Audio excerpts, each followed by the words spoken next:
Nothing wrong with acknowledging that you feel happy. But I feel happy is like icing on the cake. That joy is the cake. Joy is what you should be going for.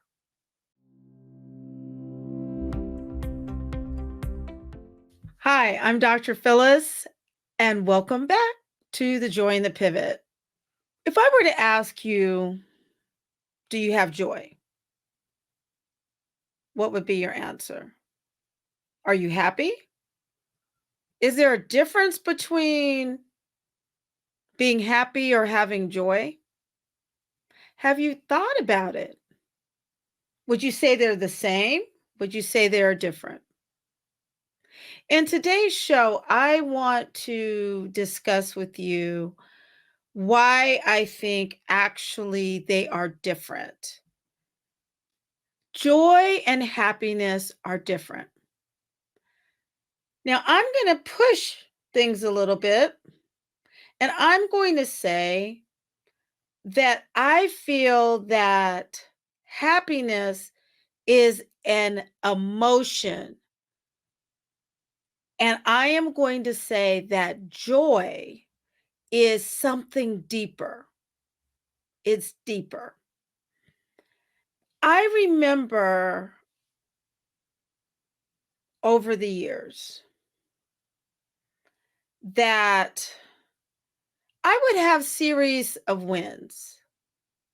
Have you ever had that where you feel that you've set a goal, you've achieved it, you've seen your children accomplish a goal, you've received an accolade or praise?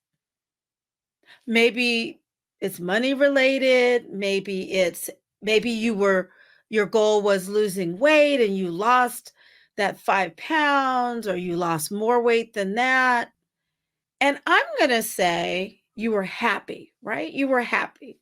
Most of the time, those type of events in life create a feeling of happiness or being happy. But did you notice that that happiness only lasted for a short while? And along with that, you'd have these up and down seasons. And if you are focused, if you become focused on the wins and that high that's associated with those happy feelings or emotions, when you don't have that constant feedback of having a win or feeling good, feeling accomplished, feeling that there's a goal to go toward, if you're not careful and you focus just on that, when you're not in the midst of going for something or striving for something or achieving something, you end up very much at risk of getting into a dark place or feeling not enough or feeling that you're stagnant, that you're not growing. And I would also say that if you're not careful, happy can be also a source, become a source of external validation. I said it. And the reason I could say it is because for many years, that was my life. I became, in a way, addicted to those wins, that happy feeling.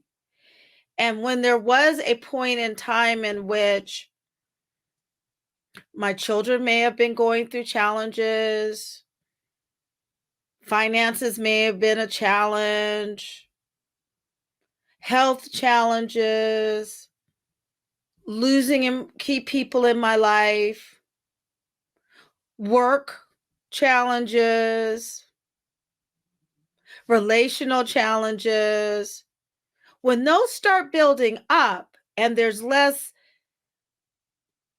feelings or events that create happiness, I really went to a rough place, almost just on this treadmill. And you may be feeling it as a hamster wheel of keep running. The way I would respond to when things were less happy was trying to create another happy, trying to create something that would give me that feedback, right? Feeding into that feedback loop that I was okay because I was looking for a win.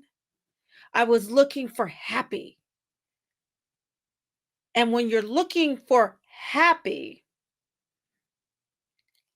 I am going to tell you it's not sustainable. And often you will feel empty. You'll feel lost.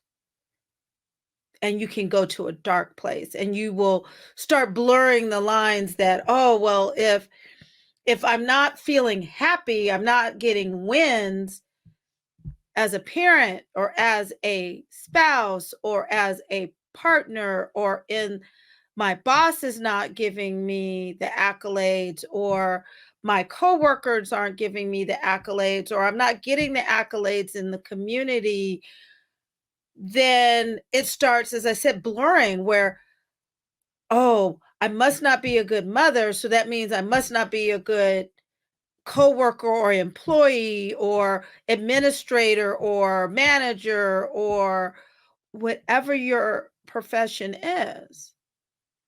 Or I'm not a good caregiver. I'm not a good friend. Everything begins to snowball. And it feeds into this feeling of not enough. Because I would say, I know we talk about imposter syndrome, and there can be different opinions on imposter syndrome, the idea of not enough.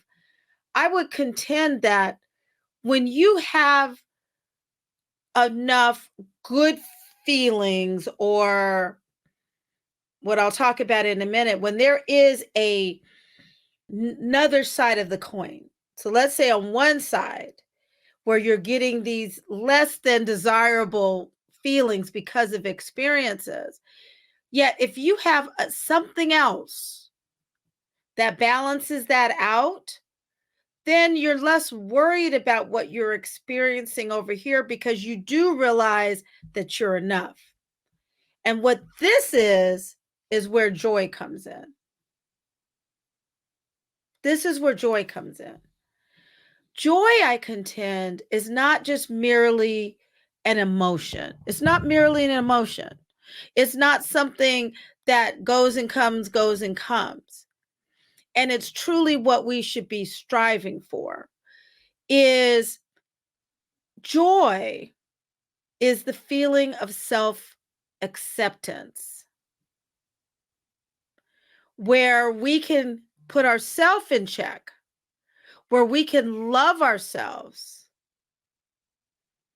when we do something good or when we come short of the mark of, maybe we act or say something that we wish we didn't, we still can embrace ourselves.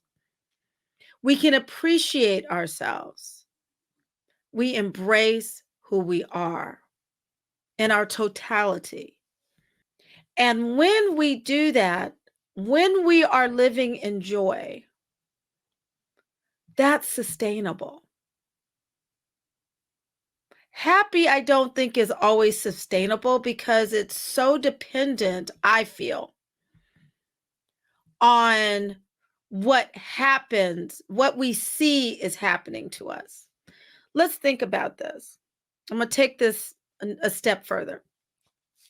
When I think about in the culture around us, in the world around us, there's certain things, like there's a song that talks about happy and has a great beat. And I also think about when happy, there was a movie, right? There was a movie that talks about happiness. And In that movie, the main character is hit with some pretty rough life events, some negatives. And he, at the end, determined that he was in a real zone of happiness because he had a great job now, so that he had that financial security, and he had found respect. And so I'm going to push it to say that I would agree with that assessment in that movie because it was based on the money, it was based on housing, it was based on the job. And I don't mean to make it so concrete, but it's just the idea that I would say that joy is what we should be going for. Nothing wrong with acknowledging that you feel happy. But I feel happy is like icing on the cake. That joy is the cake. Joy is what you should be going for. Self acceptance, as I said earlier, embracing yourself, loving yourself. Even when you mess up, learning to laugh at yourself. Hope is in there. Hope is a different for the spirit, but hope, dreams. And I think that you've heard me talk about the scripture of Paul saying that he's learned to be content. And he was in prison at the time, in whatever situation he found himself in. And I would say that what he really was talking about is he had found joy in the Lord, joy in who he was created to be. Now understand, as you remember, Paul had been a persecutor of the Jews, so of the believers, the Christians. And he went on to be one of the greatest of Jesus' disciples after he had the experience meeting Jesus on Damascus Road, right? And he spread the gospel among the Gentiles. So you have someone whose past was not aligned with Jesus, right? And he went on and he had to deal with all that. People probably looking at him like he was crazy. Like, how can we trust him? He was the one who was killing the other believers. And he went on to be persecuted. He had to deal with people questioning, the whole thing, on who's the greatest, right? Who's the greatest of them all? Yet he had learned to be content. And I will say it's because he learned, he became, he possessed joy. And that's what I've had to learn over the years, is to find joy in self-acceptance of myself, to be able to look at where I've come from and embrace maybe when I showed up great in life and when I didn't, to be able to continue to work on forgiveness of those from the past, more so that I can move forward.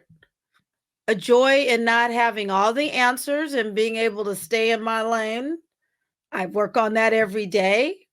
I don't know if you've ever had that experience where someone is asking for something. You really could do it, but you also know that that's not where you need to be putting your energy. God's telling you your energy needs to be over here, and you need to let somebody else have that. It can be hard, but I've learned to just be quiet and let that be somebody else's blessing. And that's a part of joy. I've learned that, as I've shared, that being a physician is not it for me. It has been my great honor, but let me go back and say that was a huge pivot. That was a huge pivot to be able to realize that God had something bigger and better for me, and to be able to be with you all on this platform, as well as to become a transformational coach and mentor by leaning on my experiences of my transformation so that I can help you get your transformation so you too can live your best life in whatever season. That's joy. I have found joy where I was hanging onto and running toward these wins, looking for happy. I now have joy, which is sustainable. It's not always fun, I'm going to tell you. The journey can be rough when we open our ears and listen to God as he's talking to us, but it is joyful. And joy is what I want you to strive for. I don't want you beating yourself up when maybe your mood is not quite where where you'd want it to be. And you are always going to know that I'm going to be pushing you. If you need to get therapy, if you are feeling that you're in a very dark place, sis, get help. You matter. God has birthed you for a reason. He has a purpose for you. You're not alone. Get help. Get help. If you need to get coaching, be it with me or another coach, get it. Get someone who has been where you are trying to get to, and get a community where you get with like-minded people who can help you, and where you have a safe place where you can talk these things through. Again, 2 key points of getting through life's pivots is recognizing that joy and happiness are not the same thing. And I can't help it. Every time I say that joy and happiness, I want to think about Al Green, right? Love and love and happiness. So joy and happiness are not the same thing. There's nothing wrong with the wins and the temporary emotion of happy. That's great. Enjoy it. Yet don't beat yourself up when that lasts for just a while. But what I don't want you to do is start overeating, over shopping, overthinking, over anything. But just recognize that while happy can go like this, right? The ups and downs. We want to work with filling your tank, your spiritual, your physical, your spiritual tank with joy. So that no matter what, your tank has got some gas in it. We want you to be joy fueled versus happy fueled. Remember, happy is like the icing on the cake. We want the tank to always have some joy in it that will keep you from going to the darkest place, and for you to keep moving forward so that you can live your best life. I love you. I'm here for you. And I want you to work on your joy as you're working on your happy. And I look forward to seeing you back here in the joy and the pivot. Take care. God bless you. Bye-bye now.